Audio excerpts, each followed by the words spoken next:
Coming up, a shock announcement. Premier Will Hodgman steps down as Premier of Tasmania and from Parliament after 17 years in politics, announcing today now is the right time for the Liberal Party as it heads to the 2022 election. We'll have the reaction from his electorate coming up at 6. Also tonight, thick smoke haze blankets large parts of the state as air quality reaches unhealthy levels in the north. The royal family's crisis meeting after Harry and Meghan's shock split, a rare personal message from the Queen. And Sam Stosur crashes out of the Hobart International. Join the team coming up next. Shock decision. Premier Will Hodgman announces he's walking away from the job after 17 years in Parliament. What made Tasmania's longest-serving Liberal leader turn his back on the job, and who's in line to take over? Also tonight, a warning for Tasmanians as northern parts of the state are blanketed by a thick smoke haze. The Queen gives her support to Harry and Meghan's new life in a rare personal message. A change on the menu for one of Tasmania's biggest food festivals. And Margot Robbie gets a second shot at Hollywood Gold as the Oscars stir up more controversy. Live from our 7 Tasmania studios, your nightly news with Joe Palmer begins now. Good evening, everyone. Tasmania's Premier Will Hodgman has made the shock announcement he's stepping down. Almost halfway into his second term, he says the time is right to hand over the leadership of our state while he focuses on his family. Tonight we have extensive coverage of the announcement, the history of Will Hodgman's leadership and, crucially, what happens now. First to our political reporter Michelle Wisby. Good evening, Michelle. A shock announcement to say the least, taking many by surprise. Joe, it did come as quite a shock with a hastily called press conference shortly after 3 o'clock this afternoon. In political circles, there had been rumours Will Hodgman wouldn't stay the full term and that he'd resign well before the next election to provide an orderly transition. But that doesn't take away from the enormity of today's announcement. Let's take a look now. Tasmania's 45th Premier, today announcing the end of his political career. I'm today announcing that I'll be resigning as a member of our state's parliament, the leader of the Liberal Party and as Premier of Tasmania. Ruby Kamain, 7 Tasmania News. Michelle, we cross back to you now. One can only imagine the scrambling behind the scenes for the Liberal Party this evening. What will happen to the leadership now? Joe, we understand Will Hodgman will go to Government House to make his resignation official early next week. As we just heard, he says just who will replace him will be up to his colleagues. So that will play out with a meeting of the Parliamentary Liberal Party, also set to happen next week. Yeah, and Michelle, Will Hodgman has certainly been Tasmania's longest-serving Liberal leader, and it has been quite a career. That's right, Joe. It's been almost 2 decades since he was first elected into state parliament, and he spent 14 years as the party's leader. But since his re-election in 2018, it's been a rocky few years as he's tried to manage other people's resignations, reshuffles and political challenges. Let's take a look now at a recap of his long-serving career.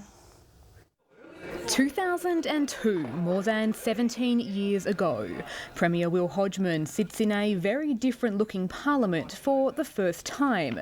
Michelle Wisby, 7 Tasmania News. And we'll have more on this story later in the bulletin as we talk to political analyst Professor Richard Herr.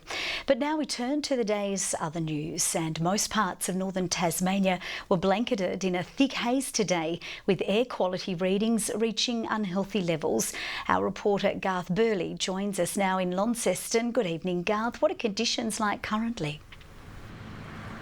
Well, Joe, the haze is lingering and has done for some days now across the north and northwestern parts of the state. The air quality today rated as unhealthy in 22 towns, including Launceston, Devonport, Scottsdale, stretching as far along the coast as Smithton. We are expecting that it will probably become thicker as the day goes on Wednesday.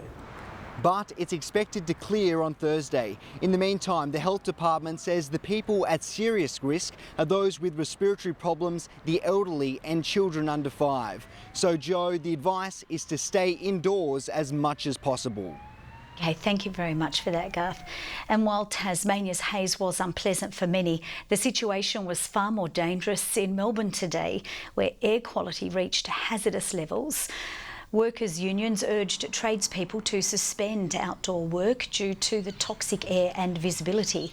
The city's Metropolitan Fire Brigade was called out to over 200 false alarms, most triggered by the haze. The Queen has regretfully approved what she's called a new life for her grandson Harry and his wife Meghan. After a lengthy summit, Her Majesty announced she's agreed to a transition period where the couple will split their time between Canada and the UK. But the Queen is demanding specific details. Parting ways in separate cars after concluding that from now on, two of their own will lead very separate lives. Authorities are investigating the theft of registered firearms from a New Norfolk residence yesterday afternoon. Police were called to the property at 4:30 after the owner returned home to notice the front door had been forced open. 7 firearms and their ammunition were taken from a gun safe inside the house. One of our state's premier summer events, the Taste of Tasmania, is set for a new direction. The festival's organiser is leaving after her mission to reinvigorate the event. But as she leaves, she says the biggest challenge for the Taste's future is cash flow. Celebrating a successful taste, and the last one for festival director Brooke Webb. Margot Robbie will be flying the Australian flag at the Oscars, with the bombshell star nominated for Best Supporting Actress, her second shot at a statue. Like every year, there's always some controversy surrounding who'll be competing for a piece of Hollywood gold. I think I'd be freaking phenomenal on your network. Margot Robbie's second shot at an Oscar for her bombshell role. Oh, it makes so much sense. In the United States. Paul Kadak, 7 News.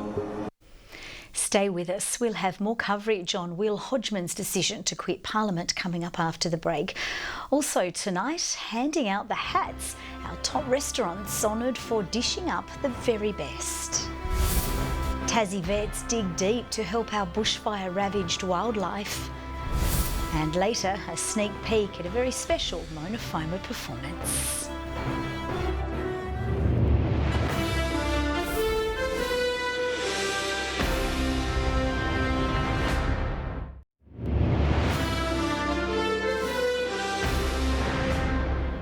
Welcome back, everyone.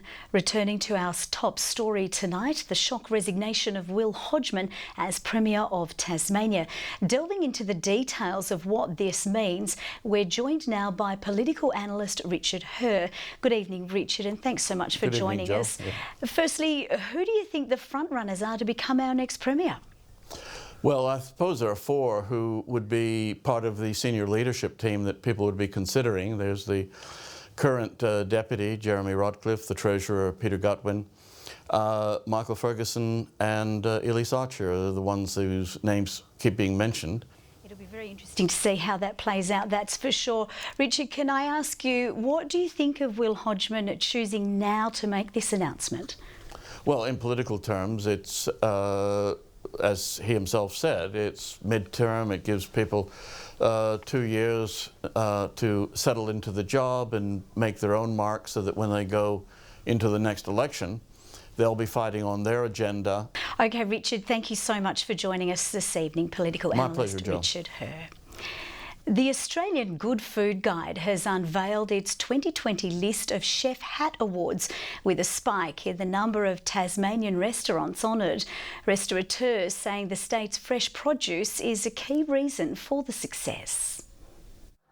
The release of the 2020 Australian Good Food Guide's Chef Hat Awards is enough to make tummies grumble. More than 400 restaurants have made the list across the country, with Tasmania cementing itself on the map as a foodie destination. A deadly band of storms has left almost a dozen people dead in America's south. This school in South Carolina was severely damaged when a tornado touched down on the campus. Cars were tossed around and the roof was torn off the gym, injuring 3 students inside.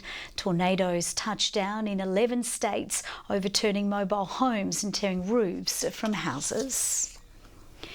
A major cycling event due to be held in Tasmania has been scrapped. A lack of volunteers means the Oceania Road Championships won't go ahead in March, ending a 3-year deal to host the event in the state prematurely.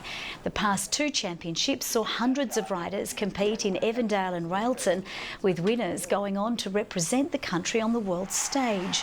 Organisers are now urgently looking for a new host to take over.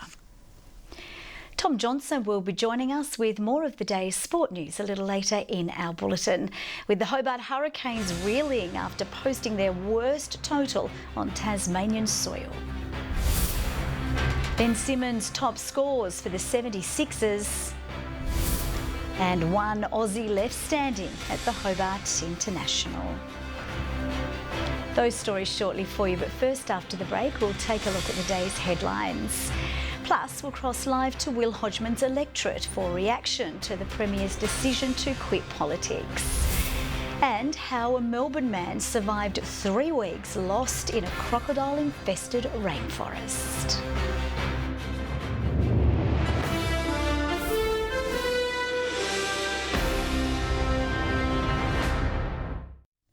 Welcome back, everyone. These are some of the stories making headlines tonight. Shock decision. Premier Will Hodgman announces he's walking away from the job after 17 years in Parliament. Parts of northern Tasmania blanketed in a thick haze, with air quality readings reaching unhealthy levels. The Queen gives her support to Harry and Meghan's new life in a rare personal message. And Australian bombshell star Margot Robbie given her second shot at Oscar glory. Returning now to our top story for tonight, the shock resignation of Premier Will Hodgman. We cross now to our reporter Louise Hedger, who joins us from the electorate of Franklin. Good evening, Louise. What has the reaction been like in Kingston this evening?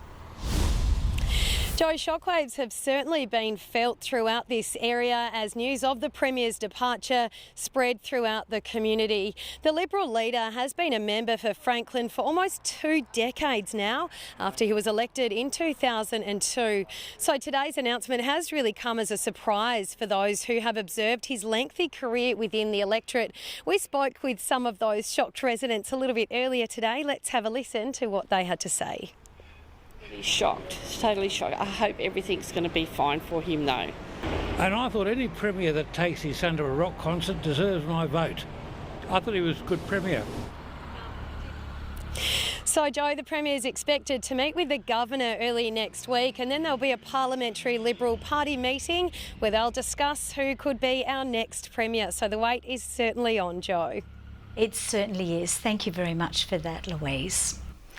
Prime Minister Scott Morrison has announced cash grants to help farmers caught in the bushfires. He's promised one-off payments of up to $75,000 to help rebuild farms where insurance won't cover the damage.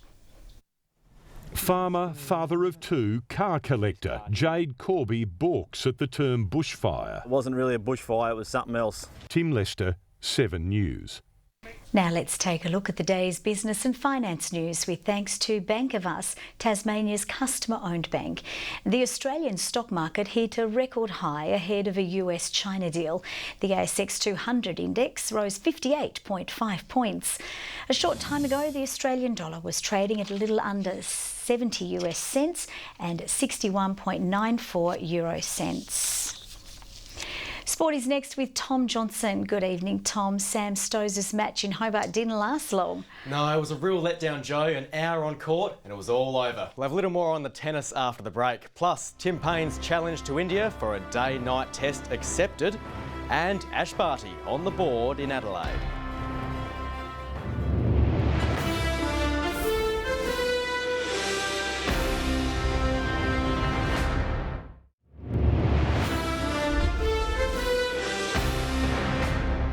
Good evening. Virat Kohli has accepted Tim Paine's challenge to play a day-night test in Australia next summer. You'll remember the Aussie skipper's jab after the Gabba win over Pakistan. We'll ask Virat, see if we can get his permission to play here and maybe even get a pink ball test if he's in a good mood. Meanwhile, Hobart Hurricanes fans have endured a train wreck performance in Hobart. In a dismal night against the Perth Scorchers, the Hurricanes lost their last 6 wickets for 17 runs. The Canes' total of 98 was the second lowest in the club's history. Not much seemed to go right for the Hurricanes last night. Are you a Hurricanes fan? Not really. Not really? Ash Barty has won her first match of the summer, but it wasn't without a fight. The world number one now hopes today's 3-set victory in Adelaide puts her Australian Open preparations back on track. She got there in the end, but it wasn't easy. Lizette Cabrera is the last Aussie standing in the Hobart International after upsetting 8th seed Caroline Garcia.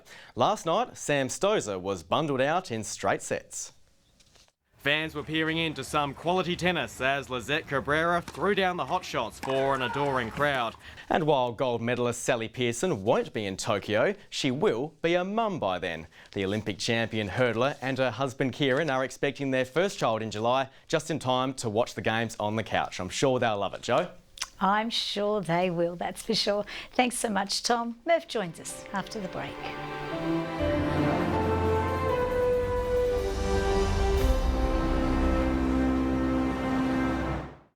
Good evening, Cressy and Launceston with our high today of 30 degrees, Hobart 23, Burnie and Devonport 24. And apart from the northeast, maximum temperatures were up on average. Ouse 28, Smithton 25, the Bass Strait Islands 24, Friendly Beaches and Lyowini 23 and Low Head 22. Smoke drifted over the state with some cloud over the east and through Bass Strait. The early cloud over the south moved on fairly quickly. More smoke was present over Victoria and southern New South Wales. South Australia remained clear with cumulus cloud developing over the other states. Tomorrow, several troughs sit over the mainland, one extending to Tasmania. A cold front approaches us as well, and severe tropical cyclone Claudia continues to move over open waters to the northwest of the Pilbara and is expected to continue to track towards the west and start to weaken. Winds east to northeasterly increasing to 20 to 30 knots over the northwest early and to similar speeds later over the southeast. Swells to 4 metres. A strong wind warning from Sandy Cape to Stanley and from Wineglass Bay to southeast Cape. A road weather alert for many regions due to reduced visibility due to smoke. 31, a hot day for Hobart, an afternoon storm tipped as well, 31 for Geeveston, and a possible afternoon storm for Bothwell after 31. Launceston warming up to 29, a shower or two with smoke haze, 24 the top for Devonport, a hot day for Cressy and 30 degrees. Burnie, showers increasing, smoke haze as well, 23, 25 the top for Strawn, smoke haze for Curry on King Island, 26 the maximum, 22 for St Helens, chance of a shower for Swansea as well, 27 and 27 for Orford. The UV, very high 9s for Burnie and Strawn and extreme for the rest of the state. On Thursday, showers easing during the day, the chance of morning thunderstorms for the north and east. Mainly fine on Friday, plenty of sunshine over the north and west. And on Saturday, partly cloudy conditions but remaining fine, a slight chance of a shower over the east. Sunny in Perth, partly cloudy and 28 in Adelaide. Smoky ahead of an afternoon storm predicted for Melbourne. Partly cloudy in Sydney and showery for Brisbane with the chance of a storm as well. Mostly sunny and 21 degrees for Hobart and Devonport at the moment, and right now in Launceston 27. Jo, that's the forecast up to date. OK, thanks so much for that, Murph. That's all from the team for now. Have a lovely evening and good night.